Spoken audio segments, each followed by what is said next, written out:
Hi everyone, welcome to my presentation. My name is Sena Ateş, and today we are going to talk about intermediate phase, which is assembling the components into a coherent whole.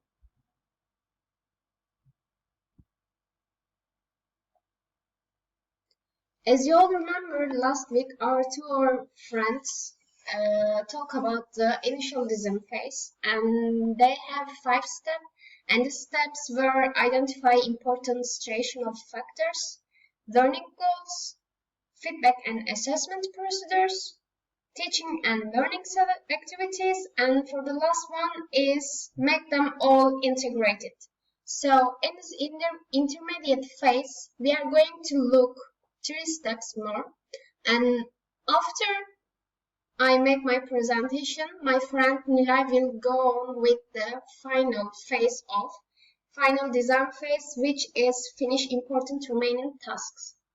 So, for my introduction, we have 3 steps, as I said. First one is course structure, second one is instructional strategy, and the last one is the 8th one, creating the overall scheme of learning activities. As you see, they all have a chart, and I am trying to explain it in a basic way to you to understand better. So first of all, I will go through with the article that I have, which is written by Dee Fink.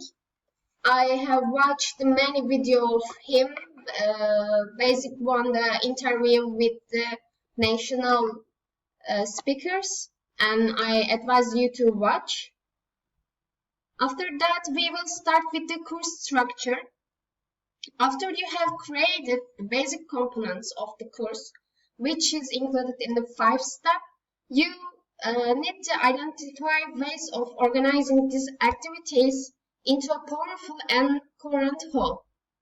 So, by creating a course structure simply means dividing the semesters into 4 to 7 segments, and these segments should be the important key concepts, issues, or topics that you will decide it. For the second step of this step is the make them in a logical sequences, because the segments you will choose will be the basic to hardest part, and you should make a logical sequences for students' understandable lessons, I can say. So when you arrange these concepts or topics, you need to allocate them into the each week that will you divide it in a logical way. Here is an example of a structure sequence for the content of a course as written here. After you have made these steps, you will see a chart like this.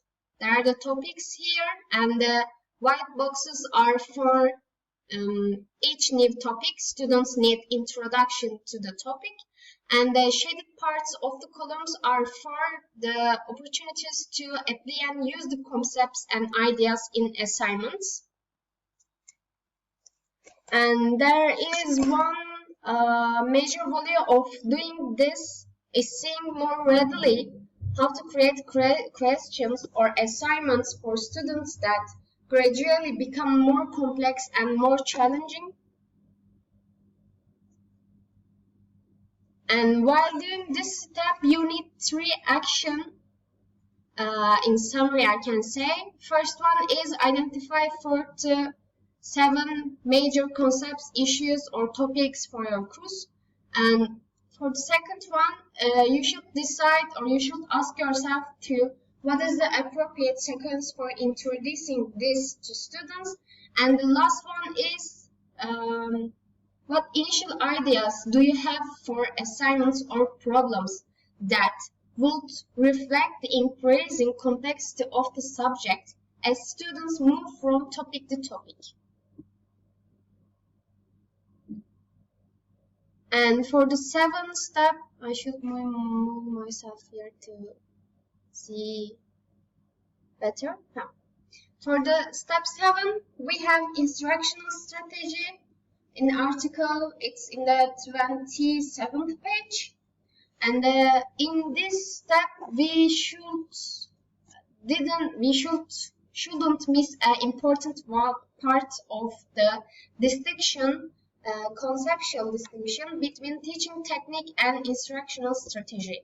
Because if we have a misunderstanding between these terms, this step will be full of mistakes and it will not be able to complete of a true step, I can say. And what is the difference between these strategies or techniques, I can say? Teaching technique is a discrete, specific teaching activity. We can give an example for leading discussions or debates, setting up small groups work or lecturing, etc.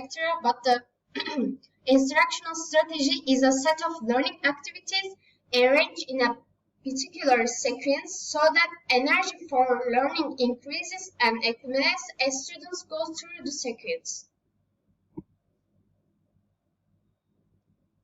And while doing this instructional strategy, we have four main things to remember. First one is get students ready or prepared for later work. Second thing that should remember, give them opportunities to practice, maybe with a prompt feedback, and doing whatever it is you want them to learn to do.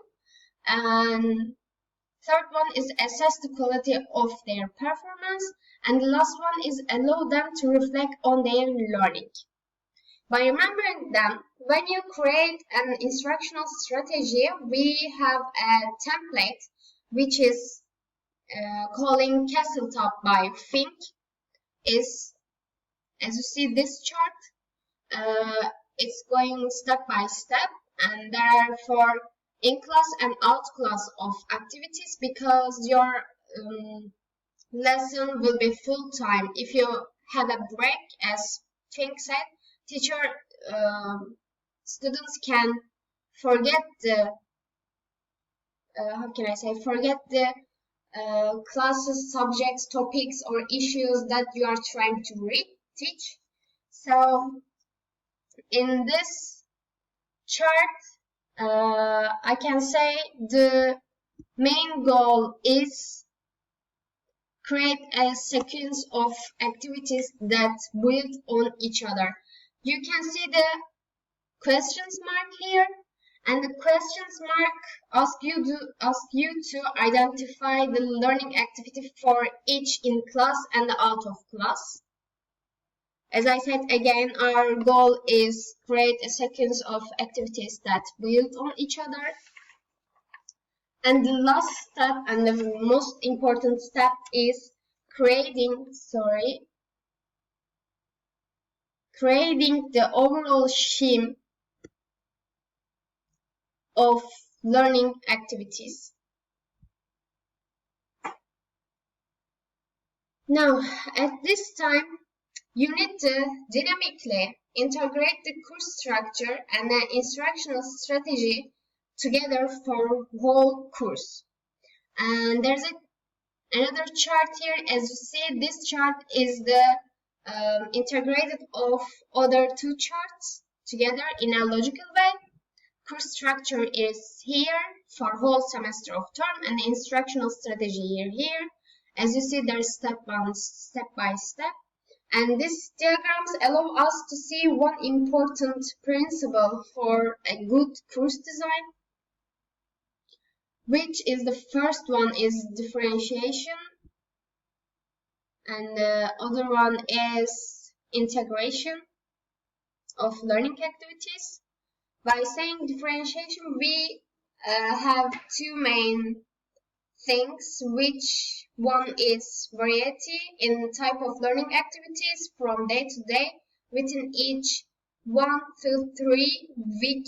It should be week. My cat will have make some adjustments, I think, block of time. And the second one is development in the complexity and challenge of the learning from course topics 1 to 4.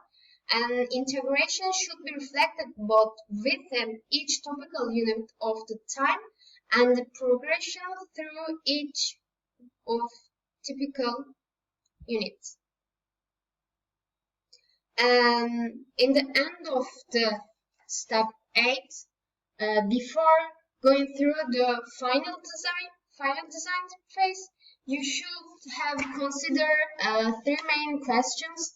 First one is what activities need to come first? I mean, how should the course begin? And the second one is, with what activities do you want to conclude? I mean, how should the course end? For the last one is, what sequences of activities will enhance learning in the middle of the course? This paper will helpful for you to adjustment the sessions for per week, as I said. So my part is over. I tried to tell you as quicker and as easier way to understand you better because we have a limited time. Thanks for listening to me. Now it's time to Nilay's presentation for the final phase. I hope you enjoyed. I advise you to watch the interview of Dee Fink because he has a very creative discover about this article, and it will be very exciting for you to watch it. So thanks. See you for the next presentations.